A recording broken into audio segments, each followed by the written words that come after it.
Brainfluence, 100 Ways to Persuade and Convince Consumers with Neuromarketing by Roger Dooley. Picture yourself at an upscale restaurant. The sommelier glides over with 2 glasses of wine. The first, he tells you, is a basic $5 table wine. The second? A rare $45 vintage, known for its complex notes and exquisite finish. You taste both, and sure enough, the expensive wine is miles ahead. Richer, smoother, it practically melts on your tongue. But here's the twist. What if they were exactly the same wine? What if the only thing that changed was the story you heard, the price you saw?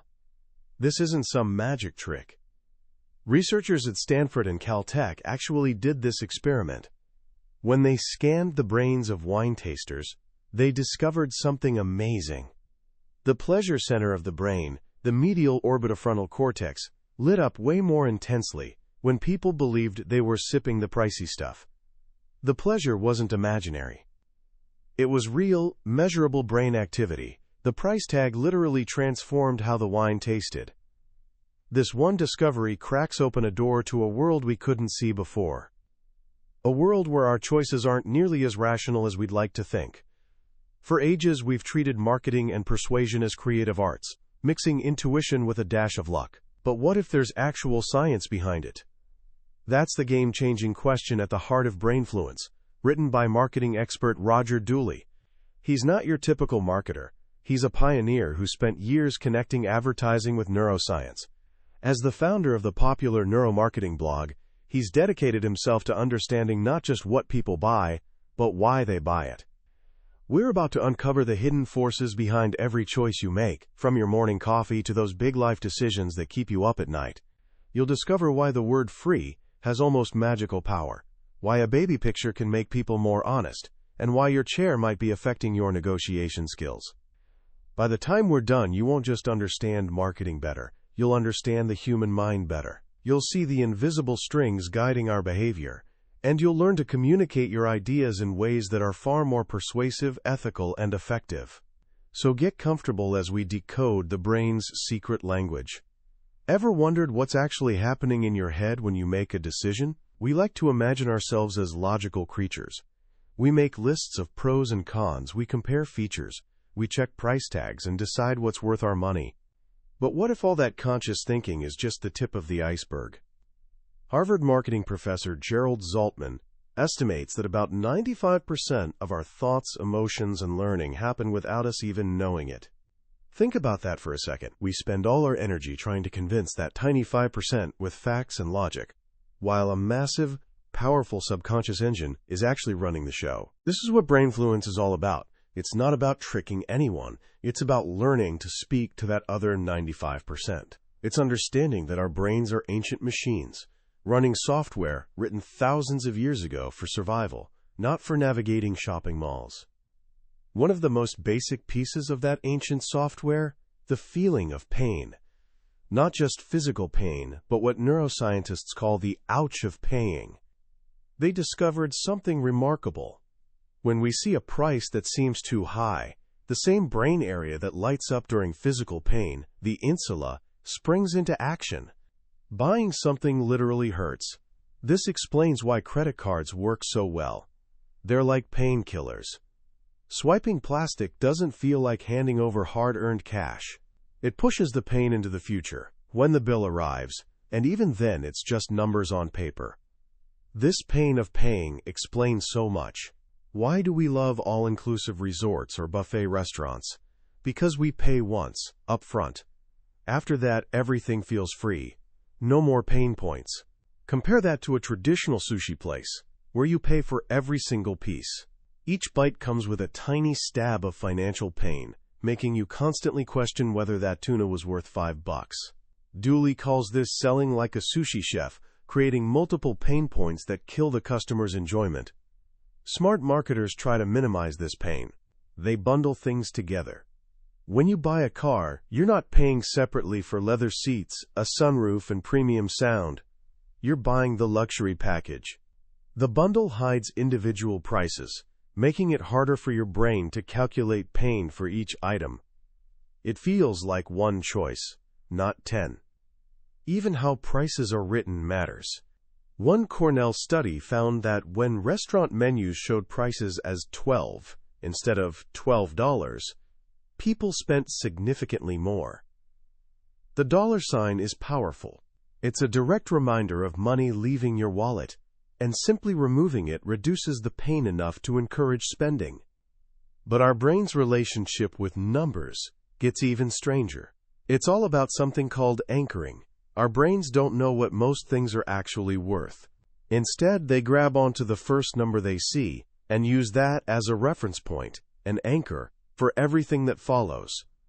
Here's the weird part. That anchor doesn't even need to make sense. In one famous experiment, researcher Dan Ariely asked students to write down the last 2 digits of their Social Security number. Then he had them bid on items like wine bottles and keyboards. The results were mind-blowing. Students with higher numbers, from 80 to 99, bid way more than those with low numbers, from 0 to 19. For the keyboard, the high-number group bid an average of $56, while the low-number group bid just $16. That's completely irrational, right? A random number they knew had nothing to do with the product's value had anchored their perception of what it was worth. This is powerful stuff. When Apple launched the iPhone at $599, that became the anchor. Months later, when they dropped it to $399, it felt like an incredible deal. They set a high anchor, then made the actual price feel like a gift. Infomercials are masters at this. They'll say, you could pay $200 in department stores, but we're not charging $150 or even $100. They keep dropping the price, making the final $39.99 feel impossibly cheap. But what if you want to sell your most expensive product?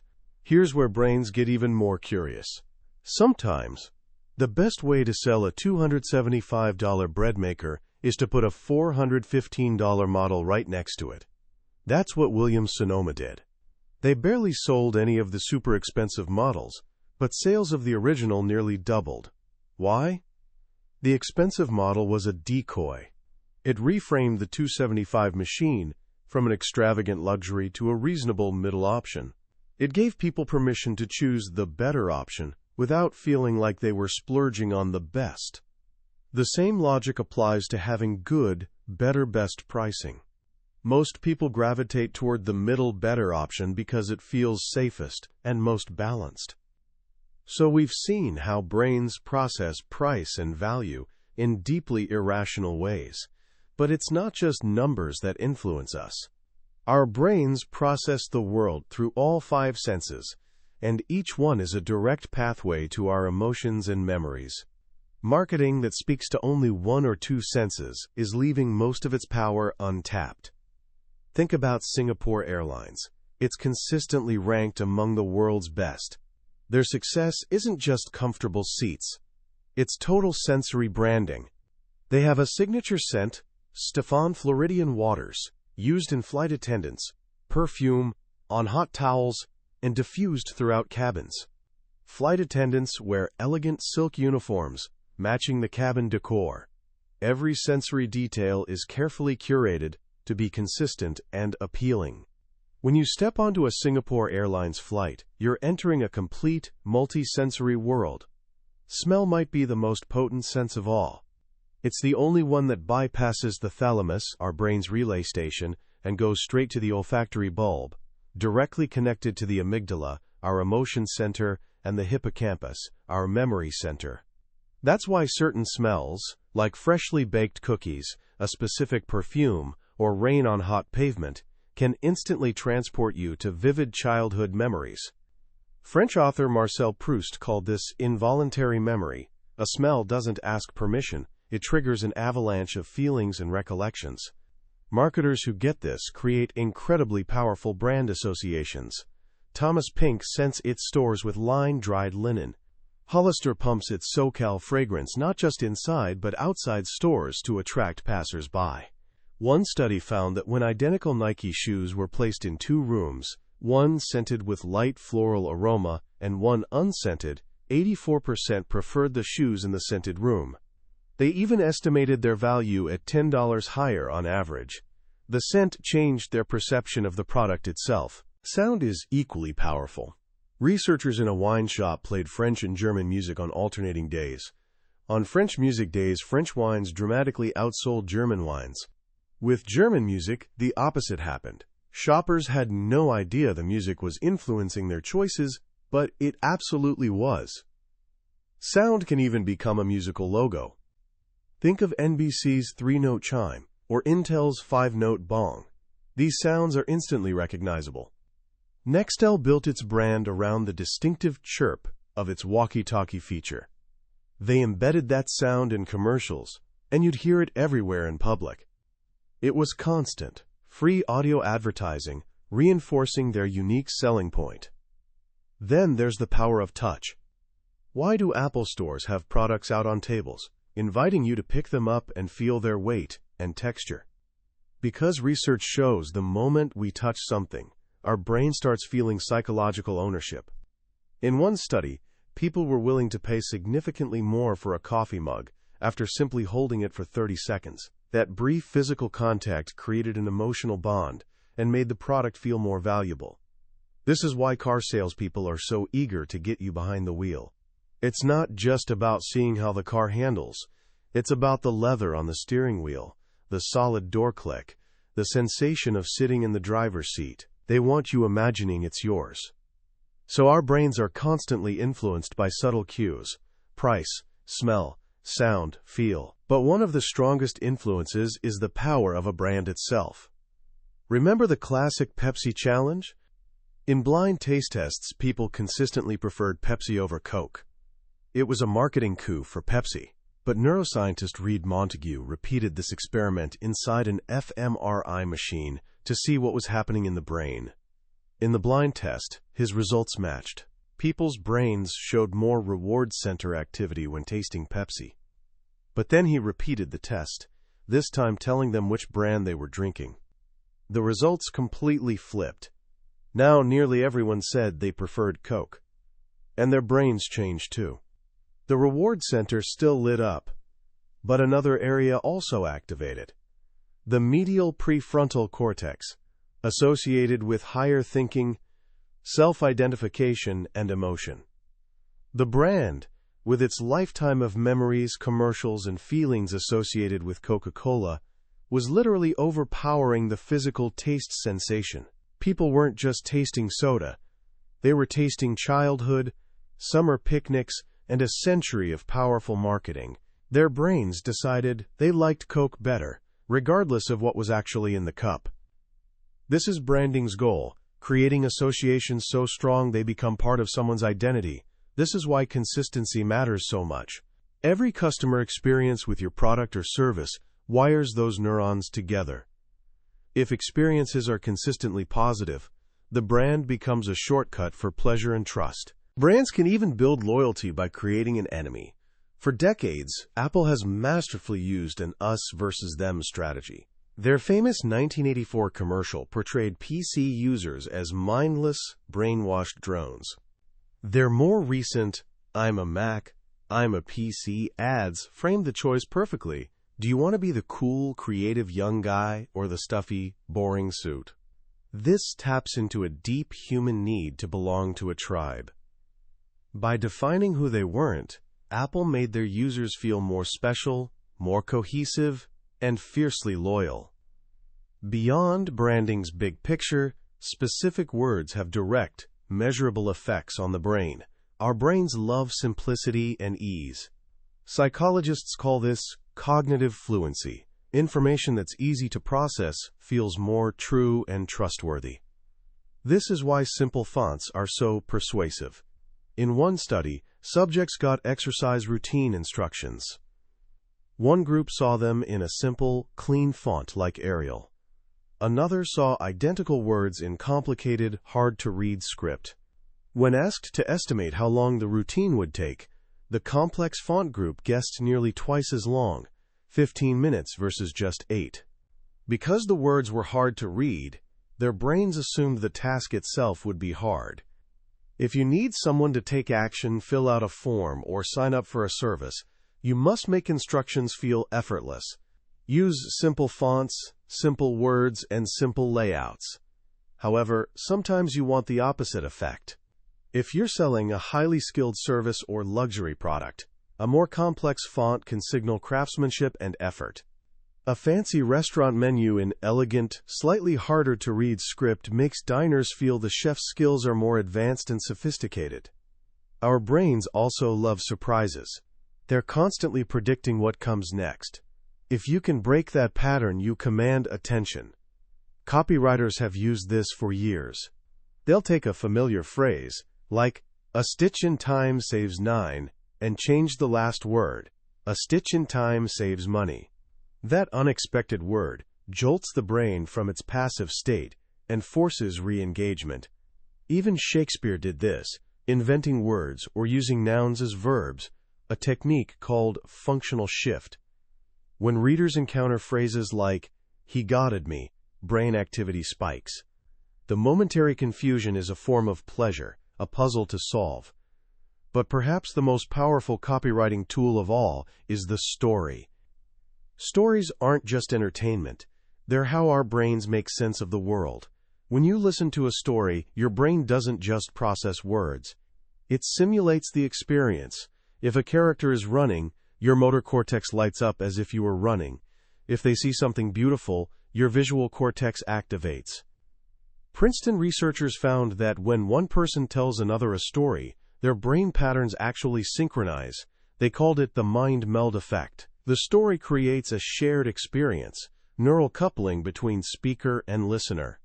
This is why the most successful ads often tell simple, emotional stories. They don't just list features. They transport you into a narrative you can feel and experience. Testimonials work for the same reason. A statistic like 90% of our customers are satisfied is abstract, hard to grasp. But a story from one person. "My name is Jane, and before I used this product, I was struggling. Here's what my life was like," is concrete, personal, and relatable. Our brains are wired to learn from individual examples, not data sets. An anecdote from one trusted person can be more powerful than mountains of statistics. How we interact with people in person is also governed by these hidden brain rules. Something as simple as a handshake can dramatically change outcomes. A good, firm handshake primes the brain to release oxytocin, the neurochemical responsible for trust and bonding. This is why schmoozing, or making small talk before business, is so important. It establishes rapport and makes both parties more cooperative. Even the temperature of your drink can influence you. Researcher John Bargh found that people holding hot coffee rated a stranger's personality as warmer than people holding iced coffee. The physical sensation of warmth unconsciously transferred to a social judgment. Hot coffee drinkers were also more generous and trusting. So if you're meeting someone for the first time, maybe go for coffee instead of a cold drink. And always smile. We know this intuitively, but the science is fascinating. Even a subliminal image of a smiling face, flashed so quickly you're not consciously aware of seeing it, can affect behavior. In one study, thirsty subjects exposed to subliminal smiles poured themselves more drink and were willing to pay twice as much for it. A tiny, imperceptible positive cue was enough to change their actions. Finally, we come to something that seems to defy logic: the power of pictures. We know images grab attention, but some are far more powerful than others. At the top of the list, baby faces. Our brains are hardwired to respond to babies. When we see one, a brain area associated with emotion and reward lights up in just 150 milliseconds. It's ancient survival instinct. But here's the clever marketing part. Eye-tracking studies show that if a baby in an ad looks directly at you, you'll stare at the baby's face and ignore everything else. But if the baby's gaze is directed toward the headline or product, viewers' eyes follow. You look at the baby, then your brain instinctively asks, "What is the baby looking at?" and your attention shifts exactly where the advertiser wants it. A simple change in gaze direction can mean the difference between an ad that's noticed and one that sells. Even more powerful is the effect of attractive faces, particularly on men. In one study, a South African bank sent out 50,000 loan offers. For male customers, simply replacing a man's photo with an attractive woman's had the same positive impact on response rate as dropping the interest rate by 4.5 percentage points. The picture was more persuasive than the price. From menu prices to page fonts, from store smells to ad stories, our choices are shaped by 1,000 tiny, invisible influences every single day. Brainfluence shows us that persuasion isn't about loud arguments or logical proofs. It's about understanding the quiet, ancient language of the human brain. It's a language of emotion, senses, stories, and deep, irrational needs. Once you begin understanding that language, you realize you have the key not just to better marketing, but to a deeper understanding of human nature itself. As we wrap up our journey through Brainfluence, it's worth stepping back and reflecting on the profound shift this book represents. For a long time, marketing was seen as a soft discipline. It was about catchy jingles and clever taglines. It felt more like art than science. But what Roger Dooley so brilliantly compiles is mounting evidence that the ground is shifting. We're entering an age where we can literally see how a brand, a price, or a story impacts the physical structures of the brain. The most powerful lesson, I believe, isn't that we're easily manipulated, but that we're deeply and beautifully irrational. Our decisions aren't cold calculations. They're rich tapestries woven from memory, emotion, and ancient survival instincts. We think we choose the $45 wine because it tastes better, but the truth is, it tastes better because we believe it will. We think we're making logical choices, but our brains are simply writing stories to justify feelings. This has enormous implications, not just for marketers, but for anyone wanting to communicate an idea. If you're a leader trying to inspire your team, a nonprofit raising funds for a cause, or even just a parent encouraging your child to eat vegetables, these principles apply. Are you appealing only to that 5% of the conscious, logical brain? Or are you speaking to the whole person, to their senses, emotions, love of stories, and deep-seated need for connection? So what can we do with this knowledge today? Let me offer a few simple actions. First, become a more conscious observer of your own mind. Next time you feel a strong urge to buy something, pause. Ask yourself, what's really driving this decision? Is it the product itself, or the story I'm telling myself about it? Is it the allure of free shipping? The sense of scarcity from only 2 left in stock? Simply being aware of these triggers is the first step to making more conscious choices. Second, think about how you communicate your own ideas. Next time you write an important email or give a presentation, don't just lead with facts and figures. Start with a story. Use a simple, vivid analogy. Think about your audience's emotional state. As the book shows, establishing credibility and emotional connection before making your claims can make all the difference. Remember the Ross Perot example. The order you present information fundamentally changes how it's received. And third, pay attention to the senses.